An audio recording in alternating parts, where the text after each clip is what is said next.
में कितने, मेरे को तो लिंक बल्कि कितने मैंने लिंक हटाए हैं, बल्कि भरा पड़ा है पूरा लिंक से सारा का सारा। तो आपका इसमें कोई फायदा नहीं हो रहा है कि लिंक रोज नया मिले आपको। इसलिए अब लिंक की बात नहीं करनी है, कभी भी किसी ने भी नहीं करनी है। और लिंक का आपके पास है उसको स्टार लगाओ, और जो आपके पास भी फालतू लगता हो कि कोई चीजें ऐसी आ गई हैं जिनकी जरूरत नहीं है वो हटा दो। और आपने कुछ और ज्यादा सुरक्षित रखना हो तो अपना एक रजिस्टर बनाओ, उसमें लिखो, हाथ से लिखने का भी अभ्यास होता है इससे, और लाभ भी होता है कि हाँ लिखा है तो वो याद भी पक्का हो जाता है। ऐसे मैंने मंत्रों के लिए भी कहा था कि मंत्र भी आपको लिखने भी चाहिए, अभ्यास करने के लिए लिखने चाहिए। तो लिखा हुआ जो होता है ना वो मस्तिष्क में बैठता है, आराम से अच्छी तरह से बैठ जाता है, और उच्चारण करना भी आसान हो जाता है लिखने के कारण। मात्राएं हाथ से ही तो लगाओगे, अपने आप थोड़ी लग जाएंगी। छोटी मात्रा लगाओगे तो भी आपको याद रहेगा कि ये छोटी मात्रा है, यहाँ बड़ी मात्रा है, यहाँ पर विसर्ग है, यहाँ पर अनुस्वार है, ये सब याद होने लगता है तब। इसलिए बहुत सावधानी पूर्वक काम करो, तब आपके लिए बहुत अच्छा होगा। और लाभ तो बहुत हो ही रहा है आपको, और ज्यादा लाभ प्राप्त करना है तो और ध्यान पूर्वक सारे काम करो अच्छी प्रकार से।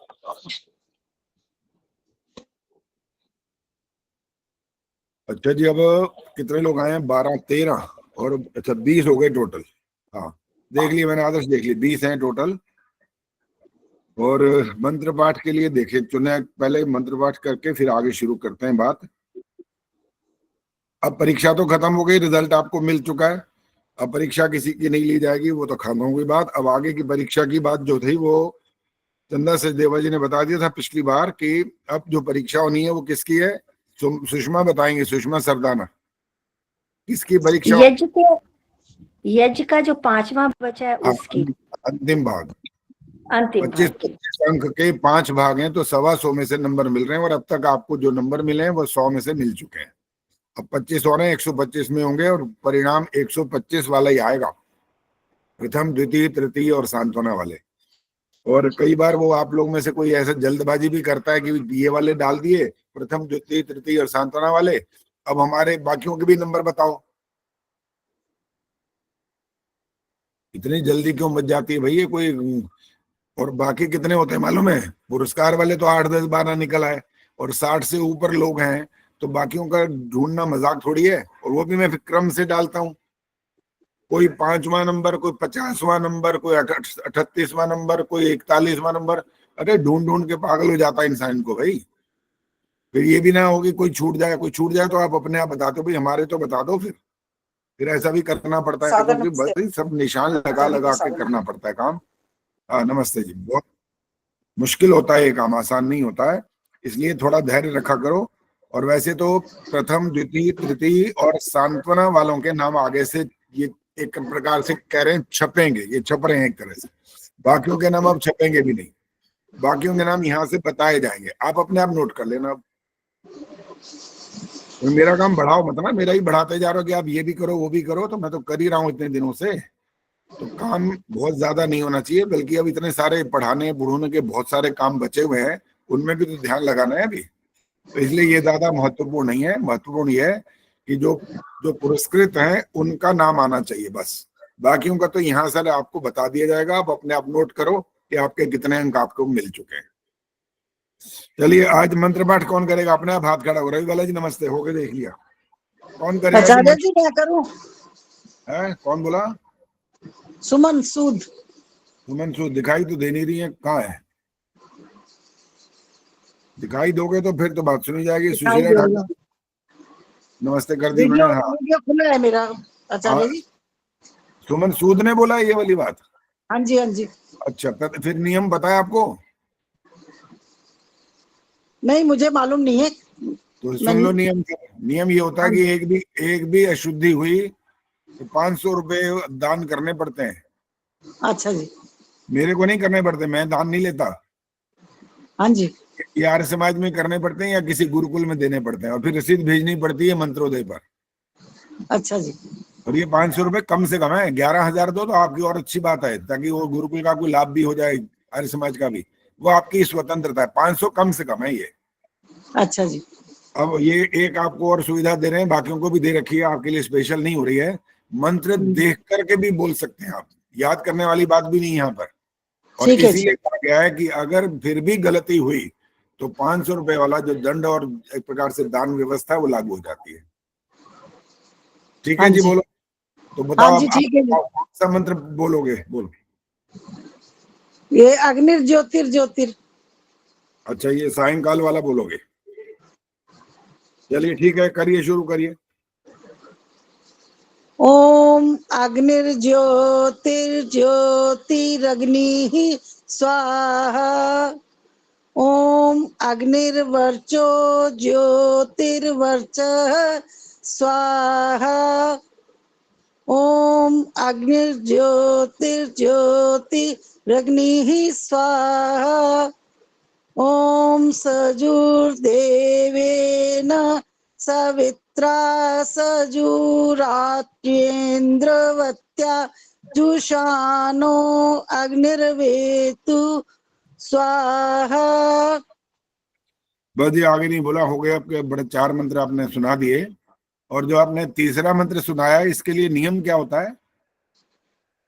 ये मौन मंत्र होता है जी वैसे। अच्छा, मौन मंत्र होता है। तो कैसे बोलते हैं फिर इस मौन मंत्र को? तो इसमें हम ओम बोलते हैं पहले, बाकी मन में बोलते हैं और फिर स्वाहा बोलते हैं।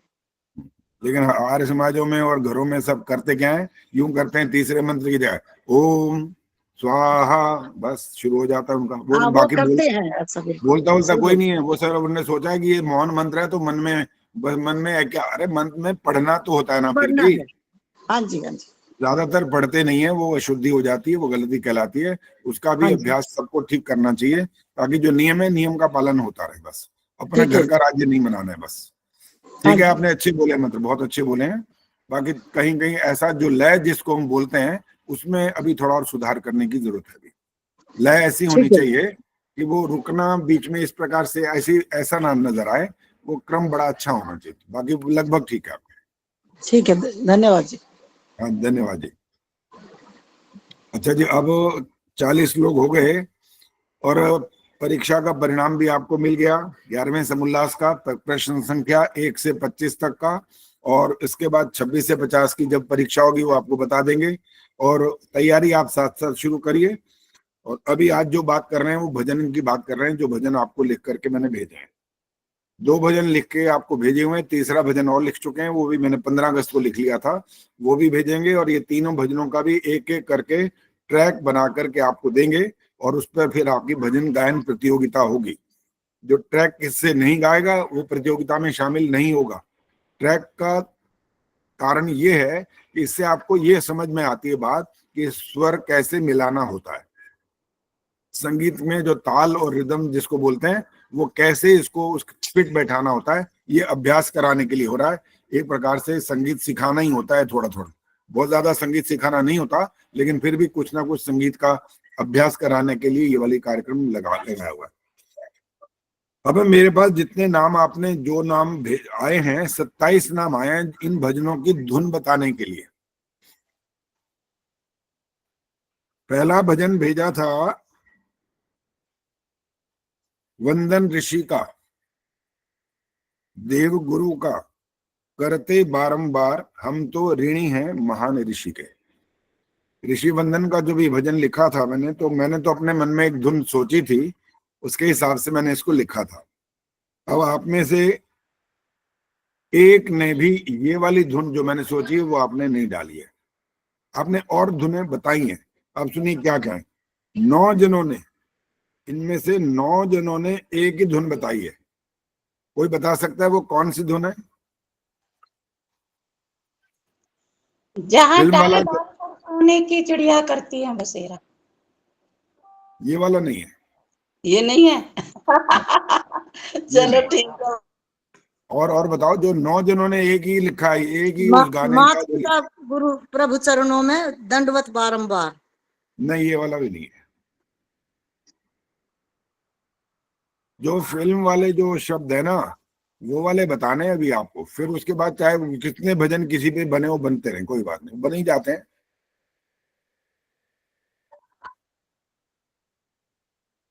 9 जनों ने भेजा है। और मैंने तब तक तो मंत्रोदय पर डालने की बात नहीं थी ना, ये तो आपने व्यक्तिगत डाले हुए हैं। तो मैंने तो सबका नाम लिख करके आगे लिख दिया, इन्होंने कौन कौन सा धुन का नाम लिया हुआ है।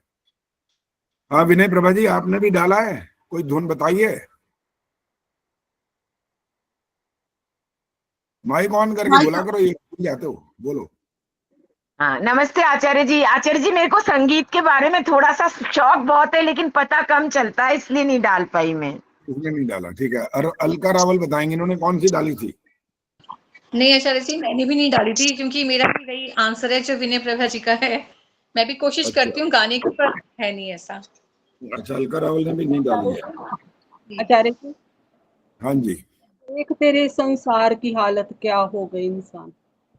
हाँ, ये वाला जो है ना, ये शब्द, ये वाला 9 जनों ने डाला है इस भजन के लिए। अब मुझे आप में से कोई ये वाली पंक्ति गा के दिखाओ।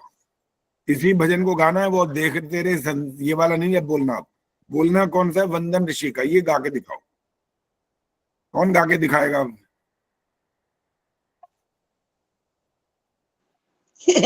मैं गाती हूँ। हाँ गाइए। वंदन ऋषि का देव गुरु का करते बारंबार, हम तो यहाँ गलत गड़बड़ हो जाती है हल्की सी। अब बात नहीं है, ये अंतरा इसी। बिल्कुल सही आता है, सुनो अंतरा बिल्कुल सही आता है। चलो अंतरा अंतरा सुनाओ, ठीक है। सनातन वेद की विद्या जन जन तक पहुंचाई, पाखंडों को छोड़ो सभी तुम, ज्ञान की ज्योति जलाई। हाँ हाँ, ज्ञान की ज्योति जलाई। पर उपकार में जीवन सारा जितने दिया गुजार, हम तो ऋणी है महा। यहाँ एक शब्द गड़बड़ होता है बस। ये गड़बड़ वाले तो हटाने हैं ना, यही तो करना है। और करना क्या है, अगर ताल गलत हुई तो सारा गाना गलत।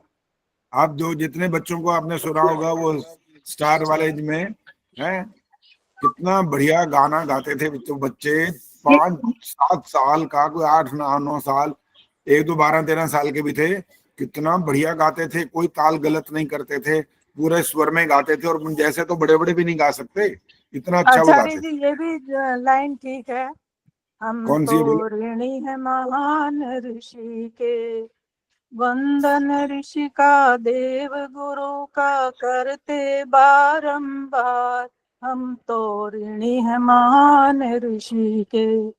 आ गया, बिल्कुल ताल में आ गया, ठीक है। अब मिथिले जी ने अगर गायन सीखा होता, संगीत सीखा होता, तो ये भी इसी का कर लेते कि हाँ भाई ये वाला बड़ गड़बड़ शड़बड़ नहीं है, ये तो जोड़ना है थोड़ा सा। किसी किसी शब्द को जल्दी बोलना पड़ता है ना, सारे के सारे ये शब्द तो है, ये वाली बात है सही। ये वाली बात मैं सोच रही थी, पर मैं बोल नहीं पाई ना जल्दी में। कोई बात नहीं, कोई बात नहीं।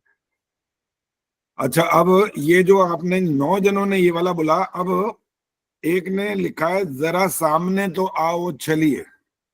ये कौन है भाई, किसने भेजा था ये, इस धुन पे कौन है?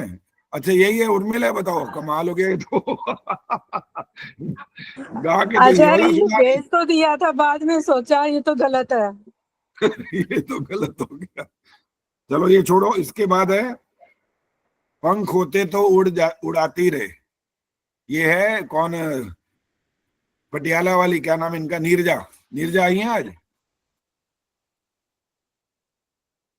नीरजा वैसे थोड़ी सी इस मामले में, उनका जो पोता जरा छोटा है ना, वो पता नहीं यहाँ के अमेरिका में जहां भी गई थी वहां होगा, यहाँ कहाँ होगा, लेकिन कह रही है टाइम कम मिलता है। नहीं तो उनसे सुनते ही ये गाना कैसे फिट होएगा। अच्छा नहीं आई है, नहीं आई। और इनके बाद चमकेंगे जब तलक ये सूरज और चांद तारे, ये किसने भेजा भाई? ये सुमन बत्रा ने भेजा है। सुमन बत्रा आई है आज?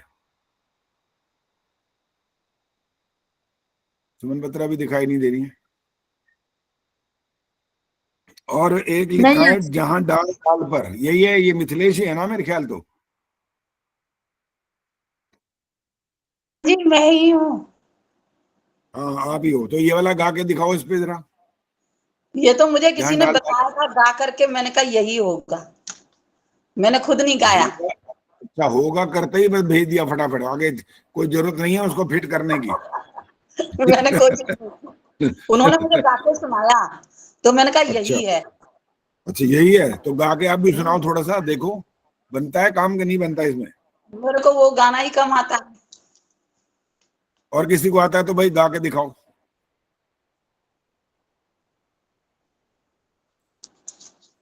उसकी तर्ज अंतरा नहीं आता ना, स्थाई तो आता है। कोई बात नहीं, स्थाई स्थाई गा के दिखा दो। आचार्य जी इसका तो बनता चलो ही नहीं स्थाई है। तो गा देंगे।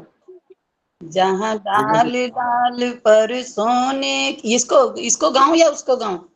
नहीं नहीं, इसको नहीं गाना, जो वंदन ऋषि का इसको गाना है। अच्छा, वंदन ऋषि का देव गुरु का करते बारंबार। अब यहाँ तो मेरे को ले नहीं आती ना, गड़बड़ हो गई। यहाँ करोगे जाके, कोई बात नहीं, ठीक है। अच्छा, ये वाले तो हो गए इस भजन वाले। दूसरे भजन वाले देखो, अब इनमें 9, 10, 11, 12, 13 रजनी ने तो बहुत ही आचार्य जी मैंने भी भेजा था। वही आचार्य आपका जी ही नाम मैंने भी भेजा था। बोल रहा हूँ। रजनी ने तो बड़ा क्लासिकल टाइप का इन्होंने गा करके भेज दिया। फिर मैंने इनको एक वाक्य लिखा था इसके बारे में, रजनी बताएंगे मैंने क्या लिखा था। रजनी बोलो, हाँ, बोलो बोलो, आवाज नहीं आई, बता, बोलो। रजनी को याद नहीं है मैंने क्या लिखा था, इसके जवाब के बारे आचार्य में क्या जी लिखा था? आपने लिखा था कि धुन ऐसी होनी चाहिए जो सबको समझ में आ जाए। देखो, कभी कभी जो फिल्म वाले लोग होते हैं ना, वो जो कुछ तो फिल्मिंग ऐसी बनाते हैं जिनको क्लासिकल बोलते हैं, वो होती है थोड़ी अलग बात। और उसकी जो जेंट्री होती है वो सामान्य लोग नहीं होते। वो पता है कैसी धुन बनाते हैं, वो ऐसी धुन बनाते हैं कि रिक्शा वाला भी जाता जाता गाते गाते ना वो भी गा सके उसको। वो ऐसा कोशिश करते हैं कि उनके मनपसंद चीज आ जानी चाहिए, उनको लगे कि भाई ये काम हम भी कुछ ना कुछ तो कर सकते हैं। 100% तो नहीं कर सकते, वो सिंगर नहीं होते, लेकिन उनके मन में बैठ जरूर जाती है वो धुन। तो इसलिए, लेकिन रजनी अपनी धुन सुनाएंगी, जरा इन्होंने क्या जो गाया था वो सुनाओ एक आधी लाइन। जी आचार्य जी बोल रही हूँ, याद कर लूं कौन सी सुनाई। वंदन ऋषि का देव गुरु का करते बारंबार,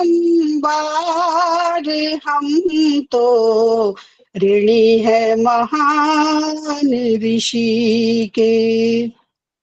सत्य सनातन। आचार्य जी याद नहीं हुआ है अभी सॉन्ग ना, तो सामने कोई नहीं बात है नहीं, ठीक है, बहुत गाना। अच्छा सुनाया, गाते तो अच्छा हुआ, बहुत बढ़िया गाते ही हो।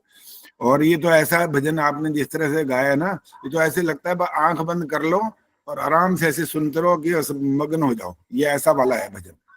और जो बाकी आचार्य जो जी मैं भजन इसको कहीं सुनाना हो तो सुना सकती हूँ इस तरह से, हाँ अगर हाँ, कहीं सुनाना बिल्कुल हो सुना तो। सकते हो आप, जी सबके लिए आप आचार्य कहीं जी। सुनाओ अच्छी तरह से। एक बार शशि, इनका नाम शशि था, चंडीगढ़ वाली हैं वो, क्या नाम है पूरा मैं भूल रहा हूँ, पीछे गुलाटी है या क्या है वो, भूल रहा हूँ नाम, याद नहीं आ रहा उनका। उन्होंने कहा सुषमा हाँ गुलाटी है बोलो, वो, सुषमा गुलाटी। हाँ सुषमा गुलाटी, ठीक है। उन्होंने कहा जी हम ये वाला आपका भजन अपने बच्चों को वहां सिखवाएंगे, और उनका जो फंक्शन होगा उसमें वो बच्चे गाएंगे। मैंने कहा बड़े शौक से करिए, कोई आपत्ति नहीं मेरे को। लेकिन मैंने उनको एक बात ये बोली थी, मैंने कहा पहले तो बच्चों से जब गवाओगे ना, तो बच्चों का मतलब है बहुत सारे, 2 भी हो जाए तब भी बच्चों कहलाएगा, और 4, 5, 10 हो जाए तो भी बच्चों ही कहलाएगा, बच्चा नहीं कहलाएगा। तो मैंने कहा इसकी रिहर्सल अच्छी तरह करवाना फिर आप, और अच्छी तरह रिहर्सल का मतलब है उनको स्वर और ताल का कुछ ज्ञान होना चाहिए, जो प्रैक्टिस करवाए। रिकॉर्डिंग मेरी आपको मिल जाएगी, उसके हिसाब से आप प्रैक्टिस करा लेना। लेकिन उसमें हमें तो निराशा लगी, मुझे अच्छा नहीं लगा वो, क्योंकि बच्चों ने सुर ताल का कोई ध्यान नहीं दिया, और वहां अभ्यास कराने वाला कोई था नहीं कि भी जो पकड़ के बताए देखो बेटा यहाँ ऐसे नहीं गाना, यहाँ रुकना है, यहाँ पर ज्यादा करना है, कोई बताने वाला नहीं था। तो वो बहुत अच्छा नहीं हुआ वहां पर, जबकि उन्होंने रिकॉर्डिंग मेरे को भेजी थी बाद में। लेकिन मैंने कहा पहले भेजना रिकॉर्डिंग, फंक्शन वाली रिकॉर्डिंग भेजी उन्होंने, उससे पहले भेजते तो मैं उनको मना कर देता, अगर ऐसी प्रैक्टिस हुई है तो मत करवाओ। लेकिन कई बार ऐसा होता है ना, जब आदमी कहता है मैंने बच्चों को तैयार कराया जी, ये करवाएंगे, और फिर बात आजकल के जमाने की बात तो ये कि तालियां बजाने वाले सारे ही बैठे हैं, सुनने का मतलब नहीं है कि ठीक है गलत है अच्छा है बुरा है, बस तालियां बजाओ और सबकी तारीफ कर दो। हमारा कार्यक्रम ऐसा नहीं है, हमारे कार्यक्रम तो बिल्कुल वैसा है जैसे आपको नंबर मिलते हैं, इतनी सी गलती होती है तो नंबर कट जाते हैं आपके। तो हम मुफ्त की तारीफ नहीं करते, असली तारीफ करते हैं, जो होती है तब करते हैं, नहीं तो नहीं करते। तो इस प्रकार से नहीं तो झूठ का प्रचार होता है। फिर झूठा प्रचार क्यों करें भाई, जब आपकी योग्यता है तो आपकी तारीफ करेंगे, नहीं है तो क्यों करें। आप बनाओ योग्यता, इसीलिए लिखा था कि आपका प्रयास सराहनीय है, अभी जो बाद में मैंने जिनके अंक भेजे हैं ना, सबसे कम थे शशि कोहली के, 9 अंक थे उनके। फिर उन्होंने फिर लिख करके भेजा मेरे को कि आपने हमारे उत्साह बढ़ाने के लिए लिखा, हमें अच्छा लगा ये वाली बात। तो उत्साह बढ़ाना अलग बात होती है, लेकिन उत्साह बढ़ाने का मतलब ये नहीं है कि आप झूठ बोल के उत्साह बढ़ाते रहो। जो बात हो ठीक बोलो। ये कौन है? मीना आ रही थी, कैसे बैठे हो? लाइट कहाँ से आ रही है? दिखाई नहीं दे रही है। आप ऐसे बैठा करो कि दिखाई ठीक से दे। चलो जी, अभी ये वाली बात हो गई, तो दूसरे भजन की बात करते हैं। देखें उसमें आपने कौन सा कमाल। आचार्य जी बोलो। इसमें नो वाले ठीक है ना फिर? अभी मैंने बता दिए कोई? अपना तो बाद में राज खोलेंगे, अभी बताया नहीं है मैंने कौन से धुन सोच के लिखा हुआ है। और अभी एक जगह जहां पर आचार्य आपने जी बहुत भजन, बारी गुनगुनाया, बहुत बारी सारा दिन उठते बैठते धुन यही निकलती थी हर समय। क्योंकि जब एक दिमाग में बैठ जाए ना बात, वो निकलती नहीं है। सोते सोते सपने भी फिर उसी के आने लगते हैं। चलो आगे सुनो दूसरे भजन की बात। दूसरा भजन कौन सा था भाई, कौन बताएगा? ईश्वर ईश्वर करते हैं सब, ईश्वर ईश्वर करते हैं सब। अच्छा पहले बताओ, ये सैद्धांतिक है भजन के नहीं है? आदर्श बताएंगी। सैद्धांतिक तो आचार्य जी जो गलत भी कहते हैं वो भी उनके लिए तो गलत ही है। जो नहीं ईश्वर को अच्छे से जानते देखो वो भी ईश्वर ईश्वर करती है। ठहरो ना, ठहर जाओ, एक मिनट ठहर जाओ। ये जो कहते हैं ना, ये जो वाले हमारे श्रेणी में नहीं आते। जो पता है जो कौन है? वो जिनको वेदों का कोई लेना देना नहीं, वो है जो। हमें जो से बात नहीं करनी है, हमें तो आर्य वाली बात करनी है। उनका बताओ, उनकी तरफ से सैद्धांतिक है कि नहीं है? हाँ जी, अपने हिसाब से तो आचार्य जी ठीक है ये। अपने हिसाब से, बाकी आपके हिसाब से गलत है? नहीं, हाँ जी, हमारे जो वैदिक विचार है उनके हिसाब से ये अच्छा, ठीक है। हाँ, हमारे वैदिक जो विचारधारा है, तो सैद्धांतिक का मतलब भी तो यही था। हाँ वैदिक जी। सिद्धांत की तो कर रहे हैं ना हम। शिक्षा बताएंगे आगे। इसमें कोई ऐसी बात तो नहीं है कि जो लगे कि ये तो सिद्धांतहीन हो गई है? कोई है ऐसी बात? आचार्य जी मुझे पूछा है? हाँ हाँ बिल्कुल, आपको कुछ है? नहीं आचार्य जी कुछ भी नहीं है सिद्धांत के विरुद्ध, बिल्कुल और ठीक है। इससे पहले जो था वो वाला, उसमें थी क्या कोई? कौन से वाला आचार्य जी? ऋषि वंदना वाला? नहीं, ठीक है, बिल्कुल ठीक है। हाँ, ये जो आजकल वो नारी पर जो आक्षेप लगने शुरू होते हैं और नारी की बात करते हैं कि इनको पढ़ने का अधिकार नहीं था, नहीं है, कुछ ऐसे मान्यता वाले लोग हैं ना हमारे देश के अंदर भी, तो उनके उस बात का थोड़ा सा खंडन करके मैंने इसको लिखा था, ये वाली बात समझकर। आचार्य जी ऋषि ने आकर अलख जगाई, नारी सब जग की आधार, गुणों की खान है शिक्षित नारी। ये ध्यान रखना था यहाँ पर, गुणों की खान है। हाँ बोलो बोलो। आचार्य जी मैं धुन नहीं आपको भेजी, मैंने कोशिश की है, सुनो। अभी नहीं, पहले जो बात कर रहे हैं पहले वो करने दो भी। गुणों की खान है शिक्षित नारी, भरती सब उत्तम संस्कार, ईश्वर की सर्वोत्तम रचना, करते ऋषिवर बखान। महर्षि दयानंद ने आकर के तो नारी के बारे में जो कुछ एक वाक्य बोला था, वो याद है किसी को? क्या बोला था वो? कि उसमें उसकी जो थी महत्ता दिखाई दी गई थी। कौन सी वाक्य था वो? संस्कृत में है वो, हिंदी वाला नहीं है। सुषमा कुमार बोलो। यत्र नार्यस्तु पूज्यन्ते रमन्ते तत्र देवता। बिल्कुल ठीक है, ये वाला बोला था उन्होंने। और बाकी लोगों ने पता क्या बोल रखा था? ये जो लोग वाले ना, जो लोग वाले, वो वाला ग्रुप, वो क्या बोलते थे? उसका हाथ खड़ा करना है। वो क्या बोलते थे इसी संबंध में? वो इनका हिंदी वाला और संस्कृत जो आपको आता वो बता देना। एक तो आदर्श बताएंगे पहले तो। ढोल ग्वार शूद्र पशु नारी, सब ताड़न के अधिकारी।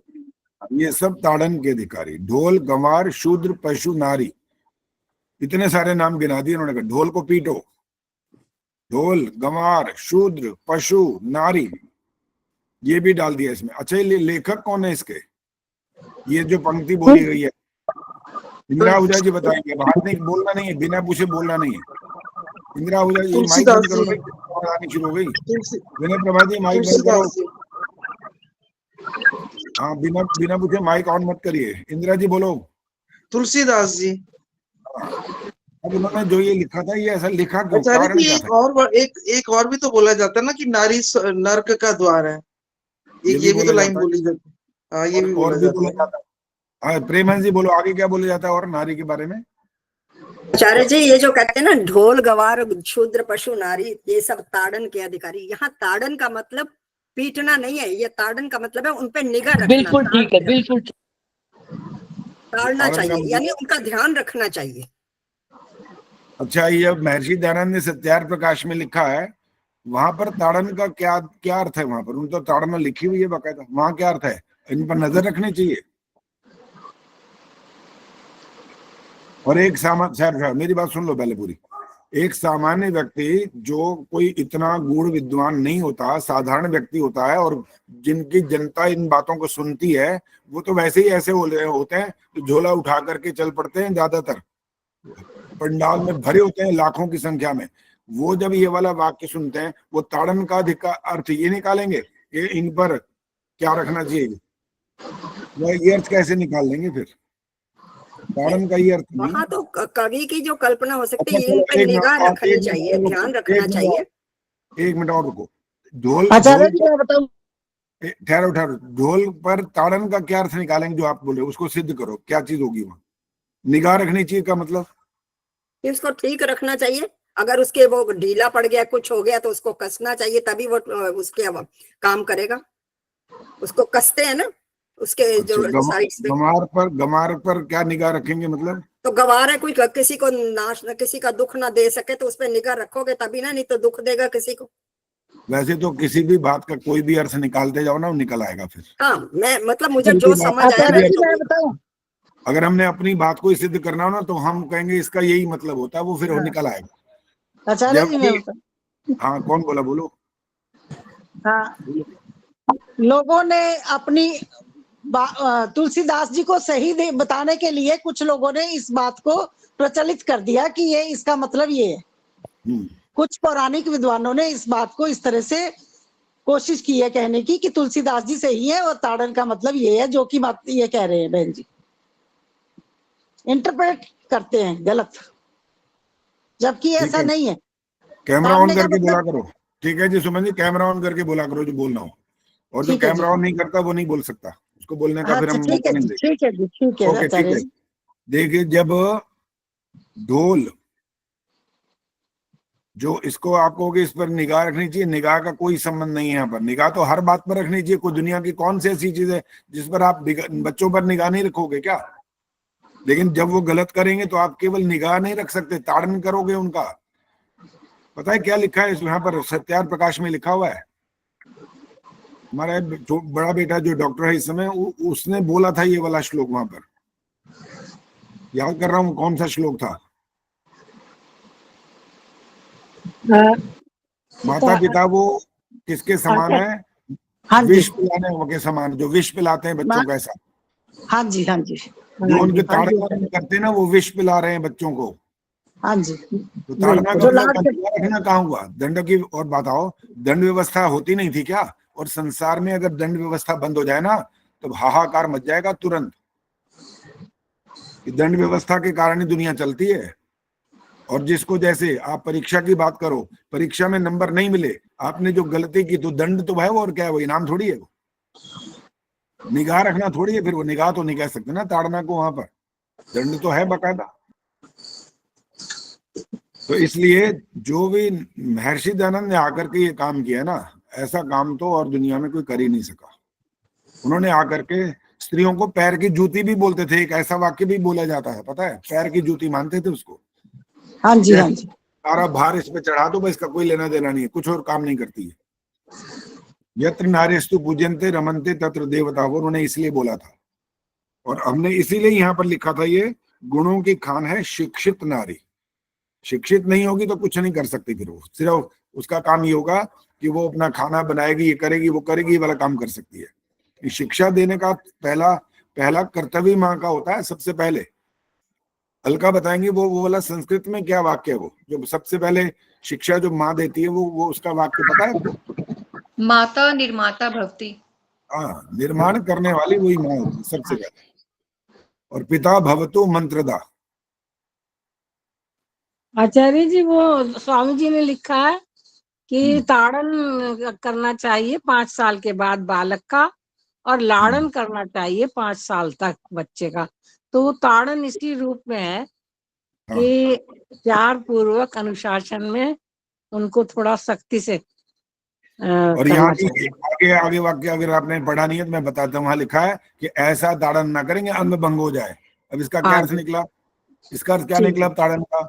अंग ज्यादा भंग का मतलब पिटाई करना है ना, इसका मतलब ताड़न का मतलब तो यही हुआ, पीटना पड़ेगा ना। दंड नहीं ये दोगे तो तो सुधार कभी नहीं होगा, ये पक्की बात है निश्चित रूप से। ये तो और पक्की हमने बात जो भजन जो विजयानंद जी ने लिखा था, मेरे मित्र हैं, फिरोजपुर के हैं, उनकी रिकॉर्डिंग भी मैंने स्टूडियो में करवाई थी, मेरी रिकॉर्डिंग भी होती थी, और मैंने औरों की कईयों की, पथिक जी की रिकॉर्डिंग भी मैंने करवाई है स्टूडियो के अंदर। तो विजयानंद जी ने जो भजन लिखा था, जिस घर में एक दूसरे की बात जाए मानी, कभी ना आए कोई भी वहां परेशानी, ठीक है। तो अंत में जो पंक्तियां आती ना, जो बच्चा इतना बड़ा हो जाए कि उसका पांव, ये भजन में नहीं है वैसे बता रहा हूं, वो आपके जूते में आ जाए उसका पांव, तो वो आपका मित्र बन गया। अब आपका वो, आप उसके ठेकेदार नहीं बनेंगे, अब ठेकेदार बंद कर दो, ठेकेदारी पहले तक थी बस। अब क्या बन जाओ? सलाहकार बनो, मित्र बन जाओ। मित्र बने जो सलाह दे, अच्छी सलाह दे। तो इस प्रकार से बहुत ध्यान पूर्वक निर्माण करने का, कार्य करने का जो है ना जिम्मेदारी, वो माँ की है पहली। वो ध्यान नहीं देगी तो फिर वो बच्चे ने जो कान काट लिया था ना, जो जेल में बंद कर दिया गया था, उनने पूछा था ये अंतिम इच्छा बताओ, तुम्हें तो फांसी होने वाली है। ने कहा मेरी माँ से मिलवा दो बस। माँ को बुलाया गया, वो सिंकस्टो में अंदर बंद होकर के माँ को बुलाता है नजदीक, उसका कान काट लिया उसने। अब वो जो जेलर है वो कह रहा है ये पागल है, तो तेरे कल तो फांसी हो रही है, तो वो माँ को बुला करके यही काम करने का था, तूने बुलाया था, यही करना था। ने कहा जी ये जो मैं अंदर बंद हूं ना, इसका कारण यही है। ये ने कहा ये कैसे है? कहा ऐसे है, जब मैं स्कूल गया था ना, तो एक दिन एक पेंसिल चुरा के लाया था, तो मेरी माँ ने देख तो लिया कि पेंसिल लाया, इसने कहा कुछ नहीं। फिर मैं किसी कॉपी उठा लाया, तब भी कुछ नहीं कहा। फिर एक दिन ने तो बहुत बहादुरी के बस्ता ही उठा लाया पूरा, तब भी इसने कुछ नहीं कहा। तो फिर तो मैं पैसे और ये और वो सब उठाने लगा, मेरा तो उत्साह बढ़ता गया, इसने कभी रोका ही नहीं मुझे। तो ये सब चोर बनाने की जिम्मेदारी है। तो माता के ऊपर जो निर्माता का ठप्पा लगा ना, वो उसको काम करना पड़ेगा। बिना काम किए केवल नाम लिखने से माता निर्माता नहीं बनेगी। आजकल ये काम कम हो रहा है, बहुत कम हो रहा है। कारण ये है, वो जाती है बाहर काम करने, वो बिजनेस करती है या नौकरी करती है। बाद बच्चा किसके पास होता है? बच्चा होता है मेड के पास, आया के पास। आया को क्या आता है बताइए? खाना पिलाना तो करा देगी, उसकी पॉटी साफ कर देगी, वो नहला धुला देगी, बाकी क्या वेद सिखाएगी? कोई अच्छी बात सिखा पाएगी? वो क्या सिखाएगी? वो खुद ही अनपढ़ है, एक तरह से नाम मात्र पढ़ी लिखी होती है बस। तो वो आचार्य जी, एक निर्माता श्लोक भी आता है ना इसमें, लालयेत 5 वर्षाणि 10 वर्षाणि ताड़येत प्राप्ते तु षोडशे वर्षे पुत्रम मित्र समाचरेत। हाँ, पुत्रम मित्रवत समाचरेत, बिल्कुल। कि 16 साल का हो जाने, इसलिए हिंदी में बोला था कि पैर जो है उसका इतना बड़ा हो जाए कि बाप के जूते में आ जाए, तो बस वो आपका मित्र बन गया। इतना बड़ा वो हो गया, 16 साल का। हाँ जी बोलो। आचार्य जी, ये बोलो। जो है भोजपुरी भाषा में है, ताड़ना का मतलब सुरक्षा, जैसे प्रेम हंस ने बताया। क्योंकि हमारे देश में अनेक भाषा है, उनका मीनिंग भी अलग अलग है। जैसे पंजाबी में कहेंगे काका, छोटे बच्चे को कहते हैं। हरियाणा में काका जो है चाचा को बोलते हैं। तो अलग अलग, साउथ में अलग उसका अर्थ है और नॉर्थ में अलग है। ये स्वामी विश्वान जी ने एक बार बताया था कि इनका जो है शाब्दिक अर्थ अलग अलग स्थानों पर अलग अलग है। तो वहां उनका मतलब ये था, ताड़ने का मतलब है कि सुरक्षा करना। ताड़ने का मतलब सुरक्षा करना। ढोल की ताड़ना का मतलब ढोल की सुरक्षा करो। हाँ हाँ, उसको मतलब देखना कि ठीक ढंग से इसको, जैसे प्रेम हंसी ने बताया, ठीक ढंग से है या नहीं। मतलब भोजपुरी में इसका अर्थ ये आएगा। मतलब अलग अलग भाषा में अलग अलग अर्थ है। हमारे कोई आपत्ति नहीं है, अलग बस जो कोई आपत्ति नहीं है, लेकिन उस बात का जो संबंध है, मैं आपको एक वाक्य सुनाता हूं अभी, उसका अर्थ आप ही बता सकते हो। बच्चे खेल रहे हैं और एक बच्चा अगर कहता है मुझे खिलाओ, क्या खिलाओगे उसे? आप नहीं जवाब देना निर्मल जी, और कोई नहीं बोलेगा। बोला दही। कहाँ गई? हाँ जी, हाँ जी। बोलो, इसका अर्थ क्या निकलेगा? इसका किसका अर्थ एक बार बताओ? खिलाओ और बच्चे खेल रहे हैं हाँ और जी, एक बच्चा आकर कहता है मुझे खिलाओ, क्या अर्थ निकलेगा इसका? कि मैं भी खेलूंगा। ठीक है, अब हाँ बच्चे खाना खा रहे हैं, एक कह रहा है मुझे भी खिलाओ, क्या अर्थ निकलेगा? हाँ, मैं भी खाना खाता चाहता हूँ, ये बात। यहाँ पर शब्द जो है ना, शब्द का उससे संबंध होता है जो आपका प्रसंग हो। नहीं, बिना भाषा में मैं प्रसंग, बता रही हूँ आचार्य जी, शब्दार्थ अलग अलग स्थान पर अलग अलग होते हैं। जैसे तो वो साउथ तो में उनका अलग है मीनिंग है, नॉर्थ में अलग है। जैसे अरे शब्द तो वो यही आचार्य है, जी मैं ने भी ये बताया कि एक शब्द संस्कृत में चोदना, तो वहां पर जब स्वामी जी जो है विश्वांग ने वहां राजस्थान में अपना भाषण दिया, तो उस समय बार बार वो कहने लगे स्वामी जी ये मत बोलो, इसका अर्थ यहाँ पर अलग है। तो मतलब संस्कृत में वो था अलग, संस्कृत में उसका अलग मीनिंग है और उस वहां की भाषा में अलग मीनिंग है। तो यही शायद यही होगा कि जैसे ताड़ने का भोजपुरी में ये अर्थ होगा और लोगों ने समझ लिया गलत। चलो मैं खैर वैसे ही इसकी खोजबीन करूंगा, तो भोजपुरी भाषा को खोलूंगा कहीं और वहां पर ताड़न कर। अच्छा एक बात और भी यहाँ पर, ये तुलसीदास जी ने लिखा है ना? हाँ जी, नहीं, जवाब यही देंगी अब, पहले जो जो बोल रहा है पहले वही पकड़ में, तो वही आएगा ना, बाकी तो मतलब कोई बात जैसे नहीं। स्वामी जी ने हमें बताया नहीं नहीं नहीं विश्वास में नहीं, गुजरा। नहीं अब मेरी हाँ बात का जवाब दो, मैं प्रश्न कर रहा हूँ। जी, किसने लिखा है ये तुलसीदास के उसमें राम उसमें है बस रामचरितमानस, छोटा सा छोटा सा रामचरितमानस में। अरे बाबा छोटा सा जवाब दिया करो। हाँ तुलसीदास जी, जी हाँ ने जी, भोजपुरी में लिखा है ये मुझे पता नहीं, लेकिन स्वामी जी ने ऐसे बताया था। नहीं, स्वामी जी बोले हमें कोई आपत्ति नहीं, हमें तो ये पूछना है कि जिसने जिस भाषा में जो लिखा है वो एक शब्द को भोजपुरी से जोड़ेगा, बाकी सारी आपकी ब्रज भाषा या हिंदी भाषा रहेगी तब। नहीं, जैसे प्रेम हंस ने बताया, मैं उनके साथ समर्थन नहीं नहीं, करती हूँ। हम सहमत नहीं है ना उनसे, ये तभी तो बोल रहे हैं, ये वाली इतनी लंबी बात क्यों हाँ, कर रहे हैं, जैसे इसीलिए मैं तो। समर्थन करती हूँ प्रेम हंस जी का, ताड़ना का आप करो, मतलब कोई बात सुरक्षा नहीं। करना। हाँ, हम इसको नहीं मान रहे, यही तो कह रहे हैं, क्योंकि प्रसंग, उसका शब्द, उसका अर्थ किस किस के साथ उसका संबंध है, वो उस संबंध को ऐसे जोड़ना होता है। और आपने जब भोजपुरी वाली बात की, वो तो बिल्कुल ही अलग चली गई। एक शब्द को भोजपुरी से मत मिलाओ, ऐसे तो इंग्लिश का एक वर्ड ले लो, बाकी हिंदी बोल दो, को जी इसका तो ये मतलब निकलता, ऐसे थोड़ी होता है। जैसे स्वामी जी ने बताया था भोजपुरी, लेकिन उन्होंने यही वो बताया बात था सुन लिया, एक ये सुन शब्द लिया। संस्कृत के भी अलग अर्थ, जैसे सेंधव और सेंधव ले क्या हो, तो वो गलत मीनिंग लगाते हैं, घोड़ा भी मतलब है, नमक भी मतलब है, तो वो गलत अर्थ भी निकाल दे। तो संस्कृत में तो दो, उसी शब्द के दो अर्थ है ना, यहाँ पर भोजपुरी क्यों आई बीच में, भाषा कैसे बदल गई अब, यही तो प्रश्न हो रहा है। वो दोनों शब्द संस्कृत के हैं और उनके ही दोनों अर्थ हैं अलग अलग, वो कारण प्रसंग है जो मैं मैंने तो शुरू में प्रेम अंश का समर्थन करती हूँ, इसका मतलब आप करते रहो, ताड़ना कोई का मतलब आपत्ति नहीं है, सुरक्षा भी है, वो आपकी मेरा मर्जी, मतलब। आप करो, कोई हाँ, आपत्ति नहीं, आपको जिसका समर्थन करना है करो, हमें कोई जबरदस्ती कुछ नहीं है, ना जबरदस्ती किसी को मनवाना है। चलिए अब ये वाली बात बंद करो, आगे चलते हैं। दूसरा भजन में जिसने लिख करके भेजे हैं, और वो धुने जो है, धुने उर्मिल शर्मा ने लिखा है, बस्ती बस्ती पर्वत पर्वत। कहाँ गई उर्मिल शर्मा जी?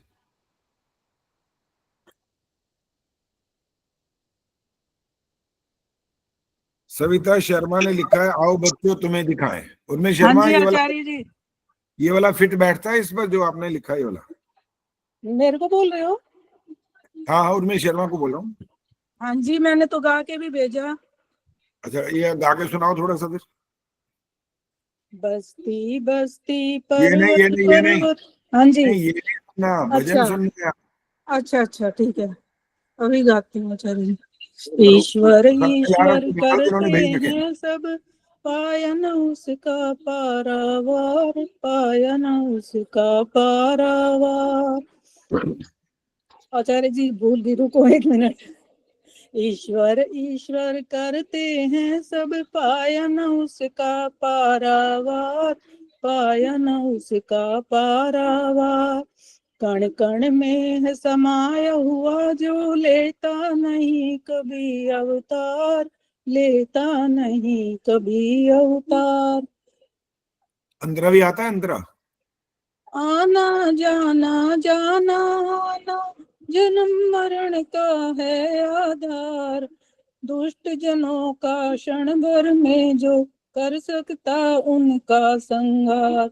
सर्वशक्तिमान कहता सब जग का है वो आधार, पाया न उसका पारावार, ईश्वर ईश्वर ठीक है करते ठीक है जी, हैं। बस ठीक है। अब वो सविता शर्मा ने लिखा है, आओ बच्चों तुम्हें दिखाएं। सविता शर्मा आई है आज? सविता शर्मा नहीं आई होंगी। बबली देसवाल, बबली देसवाल आई हैं? हाँ जी आचार्य जी। बबली देसवाल ने ये लिखा है, मन डोले मेरा तन डोले। सुनाओ इसको थोड़ा सा। जी। ईश्वर ईश्वर करते हैं सब, पायन उसका परवाह, पायन उसका परवाह। कण कण में जो सब, कण कण में समाया हुआ जो, लेता नहीं ठहर कभी। जाओ बबली, ठहर जाओ, ठहर जाओ। पहले कैमरा ऑन करो एक तो। ये आपने दूसरी पंक्ति भी स्थाई की पंक्ति है, अभी तो आप अंतरे में आ गए हो। ये अंतरा नहीं गा सकते अभी, तो ये स्थाई वाली लाइन चल रही है, ध्यान से देखा करो। यहाँ पर जब पहला नंबर जहाँ लिखा होता है अंतरा वो होता है, यहाँ पर तो स्थाई वाली और आप अंतरा गा रहे हो यहाँ पर। चलो और नहीं सुनना, ठीक है, और नहीं सुनना, आगे और किसी से सुनते हैं। रजनी गर्ग ने कहा है कि मानुष जन अनमोल दे। गा के सुनाओगे, देखो कैसा फिट होता है कि नहीं। जी आचार्य जी। ईश्वर एक मिनट, उनकी वाली याद आ रही है, मैं करती हूँ आचार्य जी। देखो देखो कोशिश करो। ईश्वर ईश्वर करते हैं सब, पाया न उसका पारावार, पाया न उसका पारावार। कण कण में है समाया हुआ जो, लेता नहीं कभी अवतार, लेता नहीं कभी अवतार। आना जाना जाना जन्म मरण का है आधार, दुष्ट जनों का क्षण भर में जो कर सकता उनका संहार। सर्वशक्तिमान कहाता सब जग का है वो आधार, पाया न उसका पारावार, पाया न उसका पारावार। ठीक है, बिल्कुल ठीक लग रहा है। और इसके अलावा और जो धुन भेजी है रेखा गर्ग ने, ईश्वर अपने साथ है, नहीं आई है? जी मैंने भेजी अरे थी सर लगुप्ता। अरे बाबा, जिसका नाम बोलो उनको तो बात करने दो, आपका नाम भी आएगा अभी, चिंता मत करो। ईश्वर अपने साथ है, फिर डरने की क्या बात है। रेखा गर्ग आई है क्या? हाँ जी आई है आचार्य जी। गा के थोड़ा सुनाओ, लगता है कुछ गा पाओगे। माइक ऑन करो रेखा जी। हाँ जी, अच्छा अच्छा, माइक बोलो बोलो। आचार्य जी मैं नहीं गा पाऊंगी। अच्छा चलो ठीक है, कोई बात नहीं। आदर्श मेहता आपने बोला है बाबुल की दुआएं लेती जा, करो कोशिश करो, इस पे कैसे फिट होता है ये। हाँ जी। ईश्वर ईश्वर करते हैं सब, पाया ना उसका पारावार, पाया ना उसका पारावार। कण कण में है समाया हुआ। ठहर जाओ, ये अंतरा नहीं है अभी भी, ये स्थाई चल रहा है। देखो यहाँ एक नंबर लिखा हुआ है क्या यहाँ पर? ये नहीं है अभी एक नंबर, तो अंतरे में ही बोलना चाहिए था अभी। ये तो स्थाई की बात है अभी। चलो अभी धुन सुन ली मैंने, इसके आगे हैं गीता तिवारी, बार बार तुझे क्या समझाऊं। और पायल की झनकार ऐसे ही है कुछ। गीता तिवारी सुनाओ जी। ईश्वर ईश्वर कहते हैं सब, पाया न उसका पारावार, पाया न उसका पारावार। कण कण में है समाया हुआ जो, लेता नहीं कभी अवतार, लेता नहीं कभी अवतार।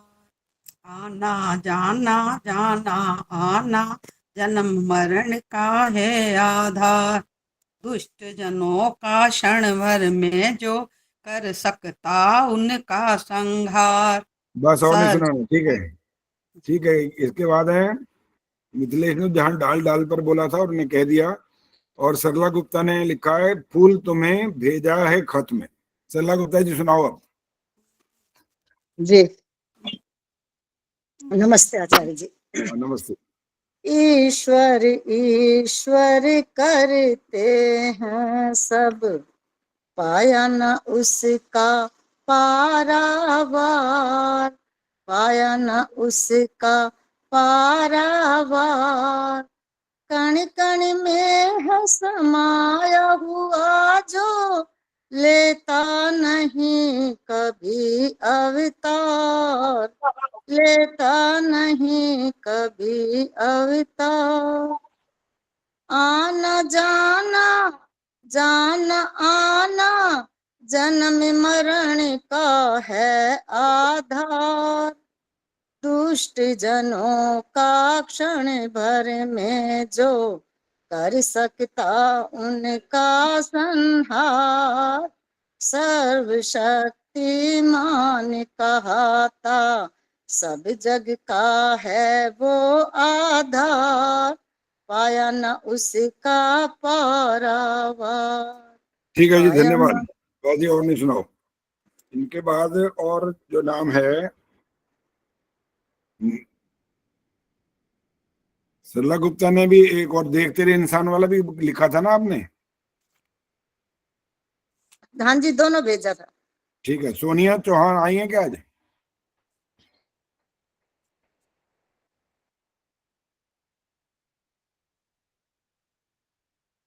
नहीं आई है। चलिए, ये थे 27 लोग। मेरे ख्याल है सबका नाम आ चुका है। और आपने अपने दृष्टि से जिस तरह ठीक समझा इसको और प्रयास किया गाने का, कहीं कहीं फिटिंग बैठ गई है, कहीं कहीं फिटिंग नहीं बैठी, और कहीं कहीं जहाँ रिपीटिशन नहीं है वहां आपने रिपीट कर दिया। तो वो वाला भी जो, अगर हम फिल्म की धुन की बात करते हैं तो कहीं कहीं वो रिपीटिशन नहीं है, लेकिन आप कर देते हो तो थोड़ा फिट तो हो जाता है, लेकिन पूरी तरह से नहीं होता। विनय प्रभा जी क्या कहना है, बोलो। आचार्य जी, एक बार इन्हें ढोल गवार शूद्र पशु नारी ये सब ताड़न के अधिकारी, इसको एक बार थोड़ा सा हमको समझा दीजिए। बहुत भ्रांति है इसमें हमको। भ्रांति वाली बात तो बहुत लंबी चौड़ी हो चुकी है। ढोल गंवार शूद्र पशु नारी, और मेरे को जो ये वाली बात लगती है ना, जो नारी को ताड़ने के अधिकार के क्षेत्र में लाए थे वो तुलसीदास जी, उसका कारण मुझे जो समझ में आया वो मैं बताता हूँ आपको। बाकियों को तो पता ही है। इनको अगर आप डांट के या पीट करके नहीं करोगे तो ये काम नहीं कर पाएंगे। उनकी बुद्धि इतनी अच्छी नहीं होती है जिससे वो काम करें ठीक ढंग से। उनको पीटो तो वो काम कर लेते हैं। अब वो कारण अकारण नहीं, लेकिन अकारण की बात नहीं हो रही यहाँ पर। अकारण करेंगे तो आपका ही दोष हो जाएगा। अब किसी भी बच्चे को क्या आप ऐसे ही मार दोगे जो कुछ नहीं कर रहा होगा? नहीं मार सकते ना। हाँ, वो गलती करेगा तो दंड तो ये देना चाहिए, कोई बुरी बात नहीं है। और जैसे नीलिमा ने बोला था कि 5 वर्ष तक लालन करो और उसके बाद ताड़ना करो, और 16 वर्ष के बाद तो क्या है, फिर आपको मित्रवत व्यवहार करना है, दंड व्यवस्था बंद, सलाहकार बन जाओ। तो यहाँ पर जो उन्होंने ऐसा जो लिखा है, नारी शब्द बीच में जब आ गया ना, तो मेरे को जो कारण समझ में आया वो सुनिए क्या है। इसकी कहानी वहां से शुरू होती है जब ये गृहस्थी थे और इनकी पत्नी गई हुई थी अपने मायके। हुआ ये था कि ये अपने जब घर में थे और हालत खराब हो रही थी इनकी, इन्होंने सोचा भाई अब मैं तो मेरे को पत्नी के पास जाना ही पड़ेगा। और ये जब वहां गए तो उस समय वहां की जो स्थिति थी वो ये थी, वहां पर एक तरह से जिसको कहते हैं ना तूफान सा आ रहा, वो हालत थी वहां पर। और उस तूफान के हालत में जब इन्होंने दरवाजा खटखटाया होगा तो खोला नहीं, किसी ने पता ही नहीं लगा कि दरवाजा अपने आप खटखटा रहा है या कोई है, किसी को पता नहीं लगा, दरवाजा खोला नहीं। फिर जो कहानी हमने सुन रखी उसी के आधार पर बात हो रही है। इन्होंने वहां पर क्या किया, पीछे से घर के पिछवाड़े से जा करके जो रस्सी लटक रही थी वो उसको पकड़ के सारे वो अपने घर के अंदर घुस गए। और जब घर के अंदर पहुंचे तो सब बड़े हैरान हुए कि अरे तुम कहाँ और कैसे आ गए, क्यों आ गए, कारण क्या है इसका। उन्होंने कहा जी मैं तो दरवाजा पीट पीट के थक गया, किसी ने खोला नहीं। उन्होंने कहा हमें तो दरवाजे की आवाज नहीं सुनाई, हमें तो तूफान सुनाई दे रहा है, बस दरवाजे की आवाज ही नहीं सुनाई दे रही। लेकिन तुम अंदर आए कहाँ से हो ये तो बता दो। उन्होंने कहा वो पिछवाड़े में रस्सी लटक रही थी, उसके सहारे चढ़ के मैं आ गया। मैं कहा अच्छा, तो देखा सबने जाके तो क्या है, वो सांप नहीं था, वो तो रस्सी नहीं थी भाई, बड़ा भयंकर सांप था जिसको पकड़ करके वो वहां पर अंदर घुस गए थे। अब जो उनकी पत्नी है ना, वो क्या कहती है तुम यहाँ आए क्यों, लेकिन इस मौसम के अंदर तुम यहाँ क्यों आए? मैं तुमसे कोई छुप के तो नहीं, भाग करके तो नहीं आई थी, तुम बता के आई थी ना मैं अपने मायके जा रही, और तुम्हें यहाँ क्या आने की पड़ गई? जब एक कह के जा रहा है व्यक्ति तो मायके जा सकता है ना, स्त्री का अधिकार होता है। तो जब वो कह गया कि मैं इतने दिन तक वहां रहूंगा उसके बाद आ जाऊंगा, तो तुम्हें ऐसी क्या जल्दी पड़ गई? अब वो जो जवाब उन्होंने दिया, उन्होंने कहा मुझे तो तुमसे इतनी प्रीति है कि मैं तुम्हारे बगैर रह नहीं सक रहा। अब उन्होंने जो जो नाम पता है, इनकी पत्नी का नाम पता है? आचार्य जी हुलसी बाई। हाँ नहीं हुलसी बाई नहीं है। हाँ जी रवि बालाजी बोलो। आचार्य जी रत्नावली। रत्नावली है। रत्नावली ने तब ये जो शब्द कहे थे ना, बस वही है उसका आधार। रत्नावली ने ये बोला था कि ये जो तुम्हारी जो प्रीति इस हार्ड मास में हो रही है ना मेरे शरीर से, यही प्रीति अगर राम में हो जाती ना तो तुम्हारा उद्धार कल्याण हो जाता। अब उनको बात वो चुभ गई, वो छोड़ छाड़ के सब वहां से चले गए। तो उन्होंने हो सकता है ये कारण से लिख दिया हो ये वाला नाम कि इसने मेरा बंटा धार करवा दिया, मैं क्या कह रहा था इसको और इसने मेरे को घर से एक तरह से निकाल दिया। तो कई कारण ऐसे होते हैं जिनके बारे में हम 100% नहीं कह सकते कि कारण ये, उसने ये वाले शब्द तो नहीं बोले कि घर से निकल जाओ, लेकिन एक थी जिसने कहा था घर से निकल जाओ। सुनीता जी ने हाथ खड़ा कर दिया, वो कौन थी? मैं तो आपकी पहली बात का जवाब देने के लिए, वो क्या शब्द थे जो अस्थि चरम में दे ममता में ऐसी प्रीति, ऐसी जो श्री राम है हाथी ना तो वो बीती। ये जो आपने हिंदी में बताया ना, ये अवधि में ये बोले थे तुलसीदास जी ने, अगर मैंने और चरम में श्री का प्यार करते हो तो ऐसी राम से लगाई होती लगन। ये दूसरा प्रश्न मैंने अभी कर दिया, वो किसी को उत्तर आता है तो हाथ खड़ा करो। एक और ने कहा था घर से निकाल ही दिया था, वो कौन थी? कालिदास। आचार्य जी कालिदास ने अपनी पत्नी विद्योत्तमा को निकाल दिया था। अरे उल्टा बोल दिया तुमने, उल्टा बोल दिया। उल्टा बोला, पूरा का पूरा उल्टा बोल दिया। विद्योत्तमा ने निकाल दिया था। हाँ जी, पत्नी ने निकाला था कालिदास को। विद्योत्तमा ने शास्त्रार्थ हुआ था, ये हार गए थे कालिदास। मूर्ख पंडितों ने कहा था हमारे गुरुजी ऐसे हैं, बोलते नहीं है, मौन व्रत धारण कर रखा है, शास्त्रार्थ मौन होगा। उन्होंने कहा कोई बात नहीं, मैं तैयार हूं। उन्होंने कईयों को हरा रखा और विद्योत्तमा की शर्त ही थी जो मुझे हराएगा मैं विवाह उससे करूंगी, और इसलिए शर्त ही मेरे से विद्वान होगा तभी तो मैं शादी करूंगी उससे, और मूर्खानंद होगा तो क्यों करूंगी। वो कई पंडित बेचारे बदला लेने के लिए, इतनी रूपवती है, शादी करना चाहते थे सब वो, लेकिन सबको हरा देती थी। अब उन्होंने सोचा इसका ऐसा हम कल्याण करेंगे, याद करेगी उम्र पर।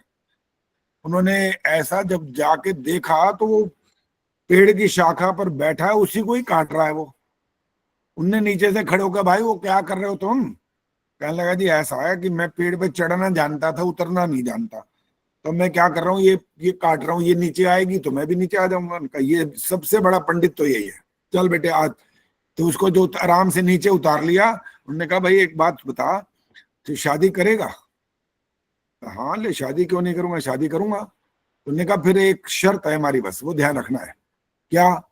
कि तेरा पहले शास्त्रार्थ करवाएंगे। उन्होंने शास्त्रार्थ क्या होता है उसको तो ये भी नहीं पता था। उन्होंने कहा देख सुन, घबराने की कोई जरूरत नहीं है, हम बैठे हैं तेरे पीछे, चिंता मत, तेरे को बोलना नहीं है, बस बोलना नहीं, एक शब्द भी नहीं बोलना, इशारा करना कर दियो, बाकी हम संभाल लेंगे।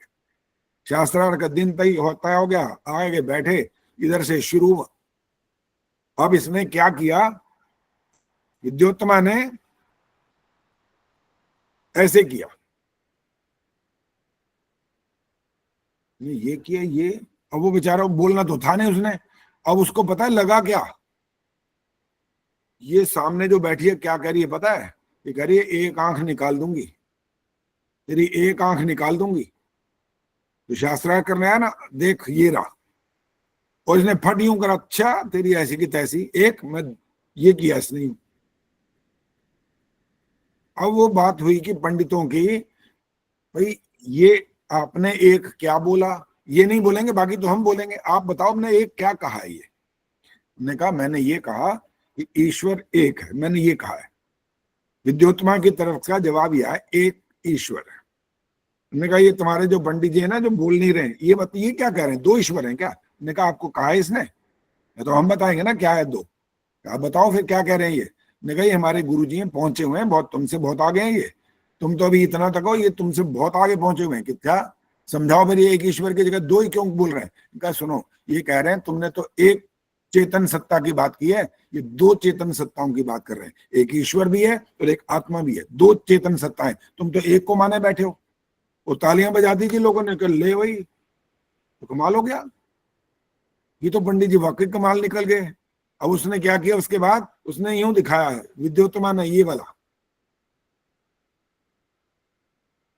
इसने समझा थप्पड़ मारने की बात कर रही है। अब ये पहले आंख निकालने की बात करी, वो दो आंखें निकालने की तैयारी में था, ये थप्पड़ दिखा रही है। इन्हें फट क्या करा, यूं मरा दिया। अब पंडितों ने पूछा ये क्या है जी, आप बताओ, बोलो, आप व्याख्या करो। ने कहा जी ये पांच तत्व हैं, बिना पांच तत्व के सृष्टि नहीं चलती। ने कहा तुम्हारे पंडित जी क्या बोल रहे हैं, ये महान विद्वान जो तुम पकड़ के लाए गुरु जी को। ने कहा ये पता क्या कह रहे हैं, ये पांचों तत्व अगर एक स्थान पर इकट्ठे नहीं होंगे ना तो दुनिया खत्म हो जाएगी। बस जी वो तालियां बज गई, ये जीत गए महाराज जी। शादी हो गई, घर आ गए, घर पहुंचे तो वहां क्या हुआ कि उधर से बाहर कोई ऊंट जा रहे थे, ऊंट साउंड आ रही थी, आवाज क्योंकि चलने की, आप गुड़गुड़ करने की आवाज आई होगी। तो इसने उस समय भाषा संस्कृत थी और तो कोई थी नहीं, तो यहां पर ये क्या कहता है,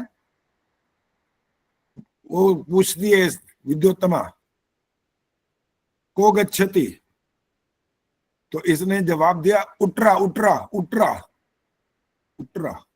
अब आती तो थी नहीं संस्कृत, तो उट्रा ही बोलता है, उष्ट्रा बोलना था, उट्रा। इनको पल्ले पड़ गया कि इसका मौन व्रत भंग हो चुका है वैसे ही, और समझ आ गया कि कितना महान विद्वान पंडित है ये। उन्होंने कहा तुम एक बात सुनो, मुझे पता लग गया तुम कितने पहुंचे पंडित थे, क्यों तुम मौन व्रत धारण करके बैठे थे। करा अपना उठाओ कमंडल समंडल, भागो ऐसे निकलो और सुन लो, मैं कहीं और विवाह नहीं करूंगी क्योंकि तुमको वर्ण कर लिया, लेकिन जब तक तुम विद्वान नहीं बन जाओगे यहाँ घर में मत घुसना, तुम नहीं आ सकते यहाँ से। और तुरंत वहां से वो चला गया। और क्या बन के आया था आपको पता है ना, फिर इसका ही नाम था कालिदास, जो इंडिया का शेक्सपियर कहलाता है। इतना बड़ा विद्वान बना फिर। ऐसे ऐसे कुछ कुछ घटनाएं होती हैं। हाँ जी बोलो। जब वो वापस आया कालिदास विद्वानों के पास से शिक्षा ग्रहण करके, तो उनकी पत्नी ने कहा अस्ति कश्चित भाग विशेष, क्या वाणी में कोई सुधार है? तो उसके बाद कालिदास जी ने 4 ग्रंथ लिखे थे, कुमार संभवम, रघुवंशम, अभिज्ञान शकुंतलम, और चौथा मुझे याद नहीं आ रहा। ठीक है, मेघदूत लिखा था। मेघदूत। बिल्कुल जी, तब विद्वान बनेगा तो कोई लिखेगा ना, ऐसे कैसे थोड़ी लिख देगा। उठरा उठरा ही लिखता रहता है बेचारा। जैसे वो राम राम राम राम लिखते हैं ना, जो जाप करते हैं, वो तो उठरा उठरा ही लिख मारता पूरे 10,000 बार। धन्यवाद आचार्य जी। धन्यवाद आचार्य जी। नारी को लेकर के ऐसी चीज कही गई थी ना, तो लगता है कि कितने गलत अर्थ ले लिए लोगों ने इसके, तो इसलिए मैंने पूछा। माता निर्माता भवती का जो संबंध है वो आज के युग से नहीं है, ये हमेशा से है इस बात का संबंध। वो निर्माण कोई केवल आज क्यों करेगी, पहले कितनी वो इतनी विदुषी स्त्रियां हुई हैं भाई, जो मंत्र दृष्टा कहलाती हैं, मंत्र दृष्टा। उन्होंने इन मंत्रों का साक्षात्कार किया, बकायदा उनकी ऐसी व्याख्या की है कि वो पढ़ने वाले विद्वान भी आश्चर्यचकित हो जाते हैं। कुछ नाम याद है मेरे को, घोषा, अपाला, मैत्रेयी, गार्गी, अभी और भी बहुत सारे नाम होंगे, इंद्राणी भी है उनमें से। आचार्य जी। हाँ जी, कई सारे नाम हैं। चलिए कोई बात नहीं। तो आचार्य जी, तो ये तुलसी जी ने जो इतने विद्वान होके ऐसा लिख दिया और पुस्तकों में चल रहा है और पढ़ा रहे हैं अध्यापक आज भी, तो बच्चे तो इसको बहुत ही उल्टा ले रहे हैं ना, तो ऐसा नहीं लिखना चाहिए था। सुनो सुनो, पढ़ाया तो पुस्तकों में ये भी जा रहा है कि आर्य लोग बाहर से आए थे। आज भी ये वाक्य इन्होंने बदला तो नहीं है, और जबकि इस देश का पहला नाम ये आर्यावर्त है। ये प्रश्न आया था ना आपका, इस देश का सबसे पहला नाम और इसका एक विशेष योग्यता वाला क्या और नाम है, सुवर्ण भूमि जब आगे आपने बोला था, इसका उत्तर दिया था, तो आर्यवर्त जो नाम है वो इस बात को सिद्ध कर रहा है कि आर्य ही तो रहेंगे यहाँ, पहले कोई और रहेंगे तो उनके नाम से ये लोग क्यों रखेंगे फिर अपने देश का नाम। इसलिए पढ़ाने पढ़ाने की बातें जहां तक है ना, वो तो बहुत बवंडर मचा हुआ है, वहां को ठीक थोड़ी चल रहा है। वो आज भी बिग बैंग पढ़ाते हैं बच्चों को, वो कौन सा वैदिक ज्ञान देते हैं? सूर्या चंद्रमसौ धाता ये थोड़ी पढ़ाएंगे उनको, वो नहीं पढ़ाएंगे भाई। वो इस भाषा को तो जैसे ही नाम लेंगे वो कहेंगे ये तो कैसे हैं, ये तो अपनी अपनी बात करते हैं केवल। जबकि हम संस्कृत की जब बात करते हैं तो वो किसी देश की भाषा थोड़ी थी। वो ईश्वर ने जिस भाषा में ज्ञान दिया वो किसी देश की भाषा थी नहीं, देश तो था ही नहीं। पहली बात, देश तो बने ही बाद में सब। और मूल भाषा कौन सी है? संस्कृत है। संस्कृत सब भाषाओं की जननी है। और पता है कुछ लोग इसको इससे भी प्राचीन एक भाषा और मानते हैं, आपको पता है तो नाम बताओ, हाथ खड़ा करो। इससे भी प्राचीन मानते हैं, लेकिन वो मैंने देख लिया वो प्राचीन नहीं है इससे। वो भाषा बोलते हैं, वो तमिल बोलते हैं, वो तमिल, तमिल के बारे में बोलते हैं। तमिल इससे भी पुरानी है, लेकिन नहीं है वास्तव में, संस्कृत ही है। संस्कृत भाषा सर्वस्व भाषायाम जननी अस्ति, सब भाषाओं की माता है ये। इधर से ही निकलते हैं सारे के सारे जो भाषाएं। आप मराठी देखोगे, बंगाली देखोगे, और साउथ की भाषाओं को देखोगे, तमिल, तेलुगु, मलयालम, कन्नड़ आदि, तो उनमें बहुत सारे संस्कृत के शब्द वैसे के वैसे, और बाकी तो बना दिए जाते हैं, कुछ कुछ परिवर्तन होता ही है। और इंग्लिश के भी शब्द इसी में से निकले हुए, बताए देखो, किसी को पता है? जैसे कोई एक आधा शब्द बताओ, इंग्लिश वाला इसी में से निकला। जैसे फादर से पुत्री बनाए, ऐसे बहुत से शब्द हैं जो संस्कृत से इंग्लिश में बने हैं। पितर, पितर, फादर, मातर, मदर, ब्रदर, भ्रातर, गो, काउ, डोर, ये द्वार में से डोर बन गया। तो ये बहुत सारे इसमें से निकलते हैं। बाकी तो इंसान को बुद्धि जो दी है उसका वो प्रयोग करके उसको आगे बढ़ा सकता है। तो उसके पास ये तो एक बहुत बड़ा हथियार है ही, इसका वो काम कर सकता है, इसका पालन कर सकता है। ने कुछ ऐसा लिख भी दिया है तो अपने विवेक से उनको अच्छे से समझाना होता है कि ताकि वो गलत नहीं उसको कर ले, यही है ना। दोबारा बोलो, क्या बोला? पूरा क्लियर नहीं हुई बात। तुलसी जी ये लिख गए, और हम भी अध्यापक थे, प्रिंसिपल थे, हम पढ़ाते थे तब, तो हमें फिर उस समय विवेक का प्रयोग करते हुए बच्चे को चीज समझानी चाहिए कि किसी संदर्भ विशेष में ये चीज कही होगी, ऐसा ही ना, जैसे आज आपने बताया। कोई इंसान संपूर्ण तो है नहीं, अल्पज्ञ है ना जीवात्मा। तो वो द्वेष भाव भी रखता है, कुछ भी रखता है, कभी अच्छा भी हो जाता है, कभी कोई बुरे काम भी कर लेता है, और राग द्वेष आदि में फंसा रहता है, तो अनेक प्रकार के और दोष करता है। तो वो उस कारण से भी तो ऐसा कह सकता है। और कोई ब्रह्म वाक्य थोड़ी हो गया वो, कोई वेद में ऐसा थोड़ी लिखा है कि वो कि स्त्री ताड़न की अधिकारी है। तो इसलिए वहां पर जो कुछ आपका सम्मान दिया गया है, माता निर्माता भवती आदि कहकर, वो आपको बहुत ऊंचा स्थान दिया गया है। तो उसके लिए प्रयत्न करना सबका कर्तव्य बनता है। अच्छा जी, और अब इस विषय को छोड़ के किसी ने और कुछ पूछना है तो पूछो। आचार्य जी एक बात मैं पूछ रही थी कि जैसे पृथ्वी है, अगर हम हिंदी में लिखेंगे तो आधा था वाला ही लिखेंगे। हिंदी में तो पृथ्वी बोलते हैं, पृथ्वी। हमारी संस्कृत में पृथ्वी नहीं होता, पृथ्वी होता है, पृथ्वी। प्रेमन जी बोलो, क्या कहना है? आचार्य जी आपकी कविता के उसमें मैं कमेंट करना चाहती थी। हाँ बोलो बोलो। आपके बाकी तो चीजें सबने बता दी, मुझे राइटिंग बहुत अच्छी लगी, मोतियों की तरह एक एक जड़ा हुआ वाक्य शब्द है, और उसकी जो ऐसे धार बैठी है ना इस तरह से, ये भी बहुत अच्छी तरह मैंने दिखाई अपने ग्रुप में लोगों को। सारे कहते हैं कमाल है। उन्होंने मेरी राइटिंग की तारीफ की तो मैंने कहा इसको छोड़ दो, मैं अभी बताती हूँ राइटिंग क्या होती है। तो फिर मैंने ये दिखाई, तो बहुत ही अच्छा लगा मुझे। ठीक है, धन्यवाद जी। एक भजन मैंने कहा था भी आपको कि और भी लिख चुका हूँ, और वो है आपके पास भेज देंगे, तभी आपको पता लगेगा, उसका आनंद लोगे आप।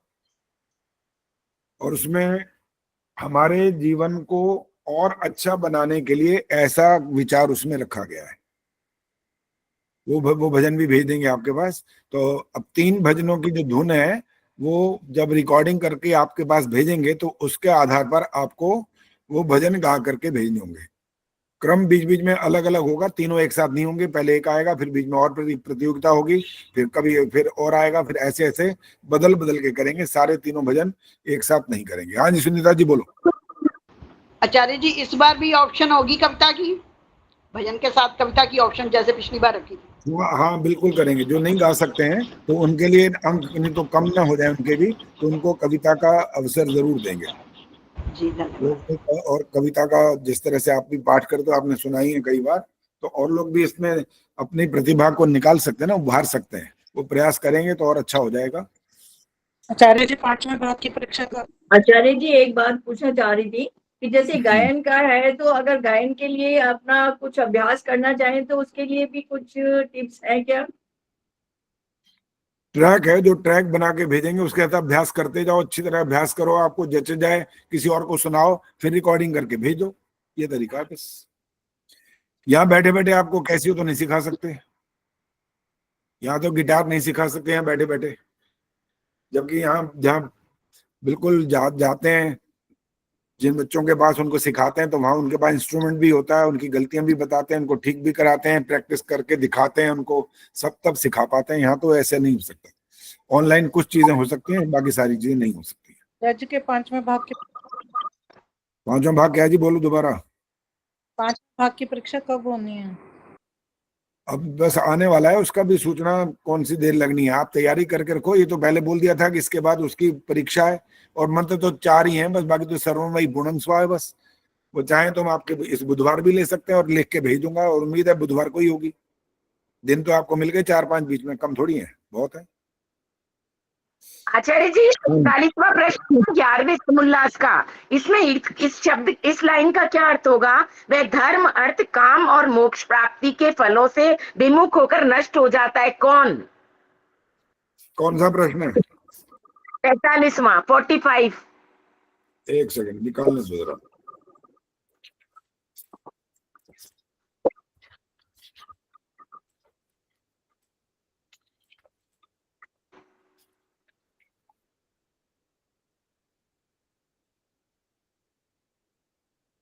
ऊपर का प्रश्न पढ़ा है आपने ध्यान से?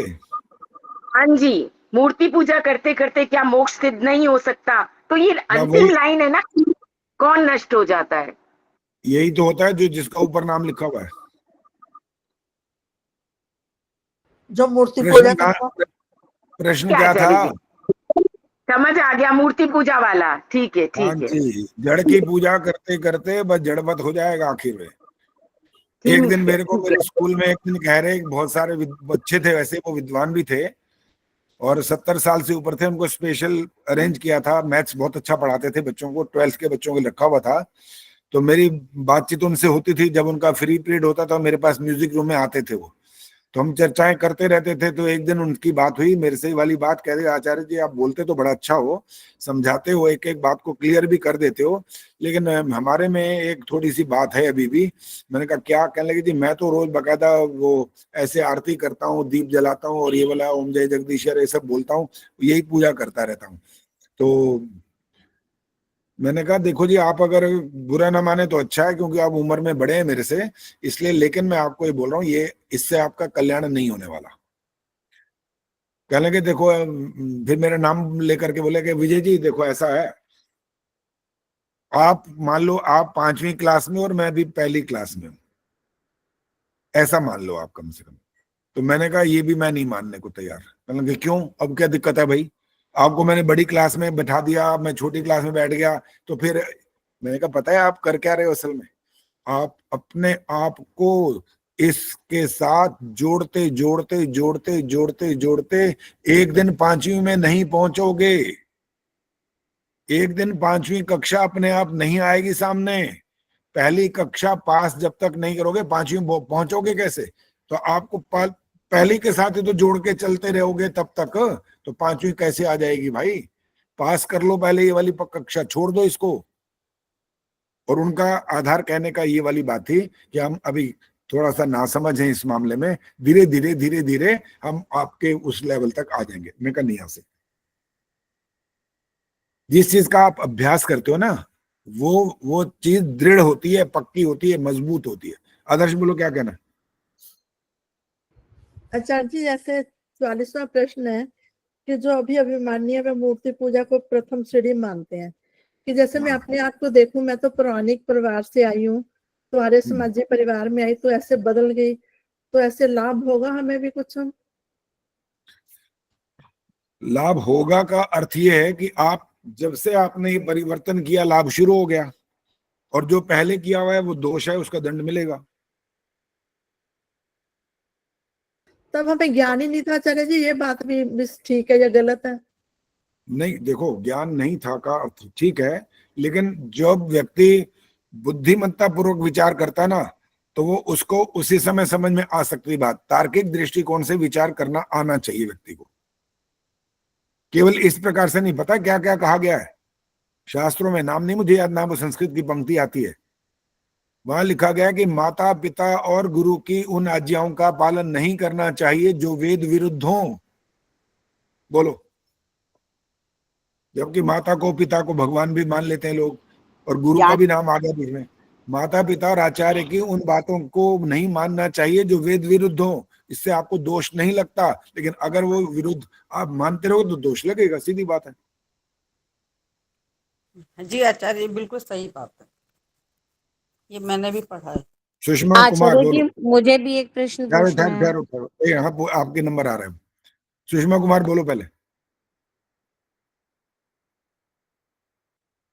कहाँ गई, गायब चली गई? हाँ, तो कैसियो वगैरह नहीं हो सकता, सिखा नहीं सकते? कहाँ पर? यहीं पे, यहीं से हाँ, ऑनलाइन?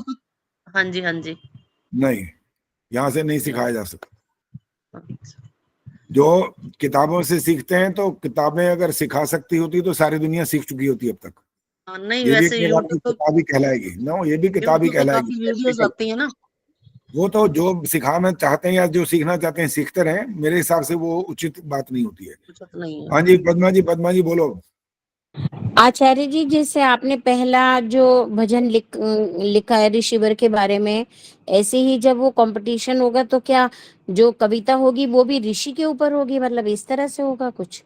हाँ, तो ऐसे ही होना चाहिए ना। अब तो हाँ जी, यही पूछना चाह रही थी मैं। हाँ, बिल्कुल वही विषय तो वही रहेगा उसमें। अब ऋषि ध्यान, ऋषि वंदना है ना, तो ऋषि भाई आपने लिखना है तब। और दूसरा जैसे भजन है ईश्वर के ऊपर, तो ईश्वर के ऊपर अब ईश्वर हमें पे लिखेंगे हम। कभी कभी समाज सुधार की बात करेंगे तो समाज सुधार पे लिखना होगा। हाँ जी, ठीक है। चलिए, और किसी ने कुछ बात करनी है तो पूछना है तो पूछो कुछ। आचार्य जी, इंदिरा कांगरी, नंबर पहले 35। रुक जाओ। अब भाई आपने बहुत समय पहले भी लिया था, रुक जाओ अभी। इंदिरा टांगरी जी बोलो। जी, 48वां प्रश्न है, उसके एक उसमें लिखा है माता मूर्तिमयी पूजनीय देवी। कौन सा प्रश्न है जी? ये 48वां 48। अच्छा, 48। हाँ बोलो। तो इसमें माता मूर्तिमयी, मुझे मूर्तिमयी से समझ में नहीं आया।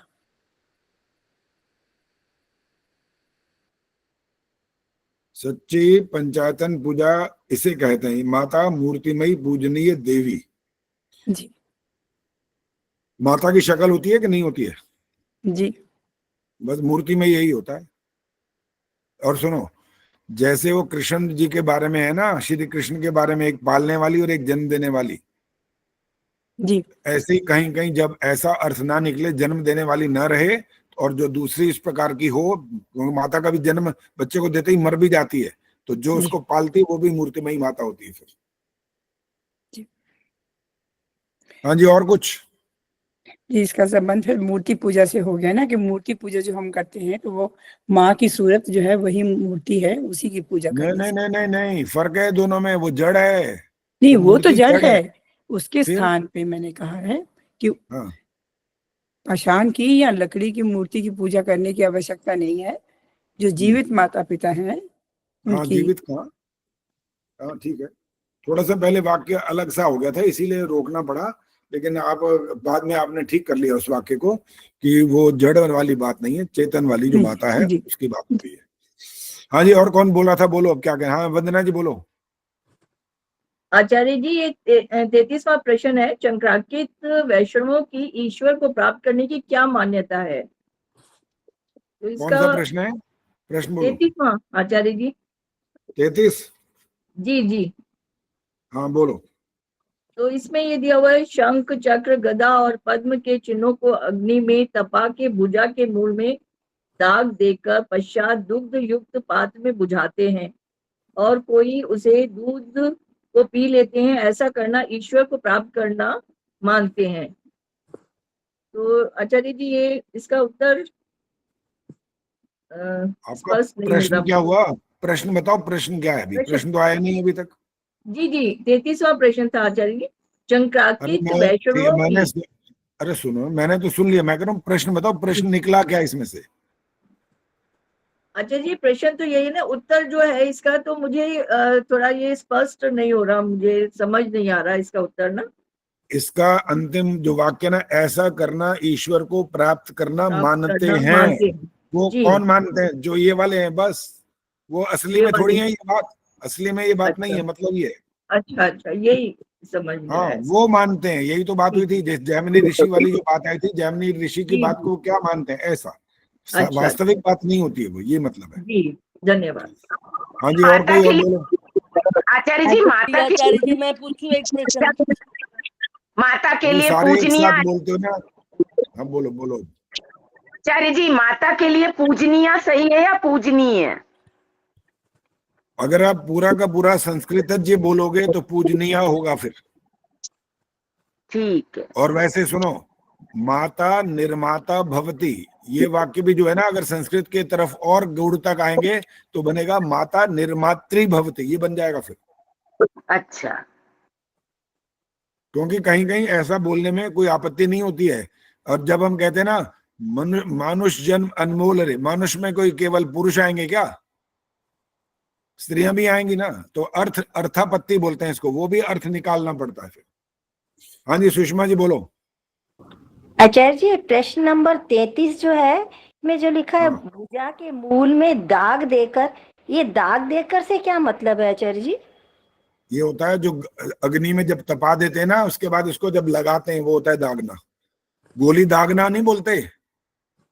अच्छा जी, अच्छा मतलब वो गरम करके शरीर को लगाते हैं? हाँ जी गरम करके, बिल्कुल। अरे बाप।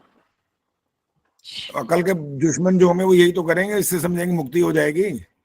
ओके। इससे मुक्ति होने लग जाए तो आप अपने ऊपर ही ओम लिखवा लो यहाँ छाती पर। नहीं फिर तो सारे परिवार पे लिखवा दो, सबकी मुक्ति हो जाए एक ही बार में। सबकी मुक्ति हो जाएगी फिर तो। इसलिए वैदिक ज्ञान सर्वोपरि होता है, सबसे ऊंचा वही होता है, क्योंकि वो आपके द्वारा बनाया गया नहीं है, किसी मनुष्य ने नहीं बनाया, किसी ऋषि ने भी नहीं बनाया, सब ईश्वर प्रदत्त वो ज्ञान है।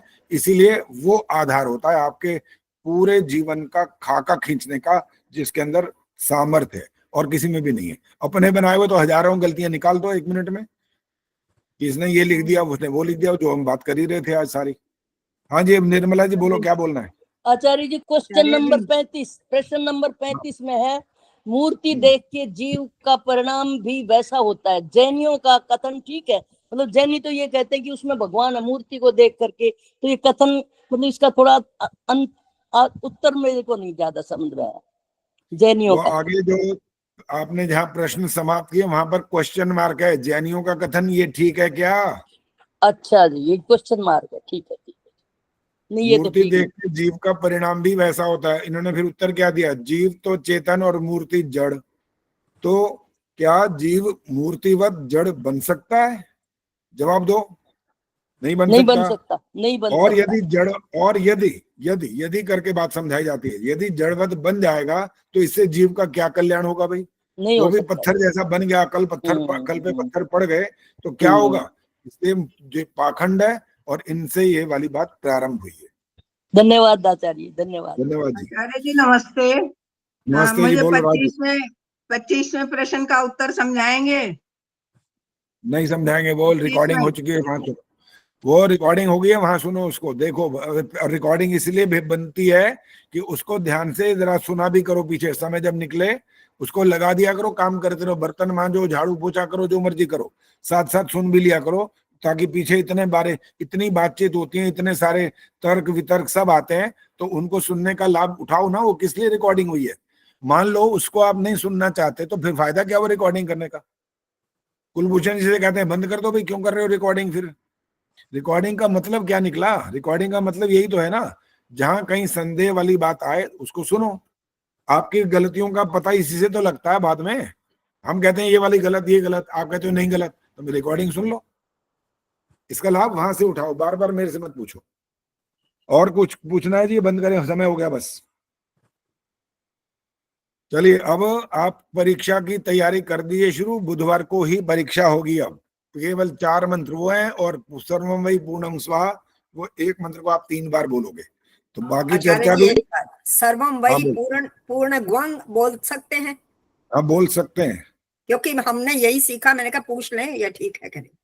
अच्छा, बोल के बताओ कैसे बोलोगे? ओम सर्वम वै पूर्णं ग्वंग स्वाहा।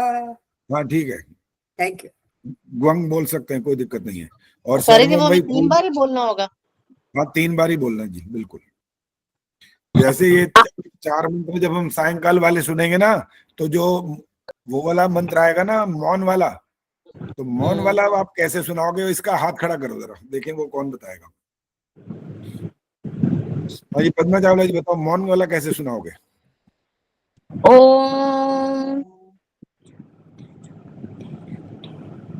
स्वाहा। अगर आप बिल्कुल अपने अंदर ही बोला है मैंने पूरा, वैसे ही मंत्र। कोई बात नहीं, ठीक है, लेकिन इसको विस्परिंग में सुनाना है, थोड़ी सी आवाज में सुनाना। अच्छा ठीक और है। इसका लाभ बताता हूँ क्या होता है। इसका लाभ ये होता है कि सबको पता लगता है कि रुकना ही है यहाँ पर, नहीं तो वो क्या ओम स्वाहा ये कर देते हैं वो, इसीलिए तो रुकते नहीं है वो। ऐसे बोल सकते हैं, ओम अग्निर्वर्चो ज्योतिर्वर्चः स्वाहा। हल्का सा बोलना है बस, ताकि पता लगे इतना देर रुकना होता है। बजी और प्रश्न मत करिए।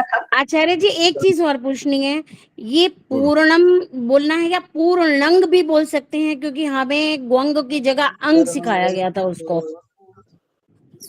जैसे सर्वं वै पूर्णं स्वाहा, वो भी ठीक होगा आचार्य जी? देखो जी, ये तो या तो ग्वंग बोलना होता है या फिर पूर्णम बोलना होता है। पूर्णम बोलना है, अच्छा पूर्णम बोल दो। चलिए, शांति पाठा मत पूछिए कुछ। ओम द्यौः शांतिरंतरिक्षं शांतिः, पृथिवी शांतिरापः शांतिरोषधयः शांतिः, वनस्पतयः शांतिर्विश्वे देवाः शांतिर्ब्रह्म शांतिः, सर्वं शांतिः शांतिरेव शांतिः, सा मा शांतिरेधि। ओम शांति शांति शांतिः। जो बोले सो अभय। वैदिक धर्म की जगतगुरु महर्षि दयानंद की जय हो। भारत माता की जय हो। आर्य समाज अमर रहे। वेद की ज्योति जलती रहे। ओम का झंडा रहे। वैदिक ध्वनि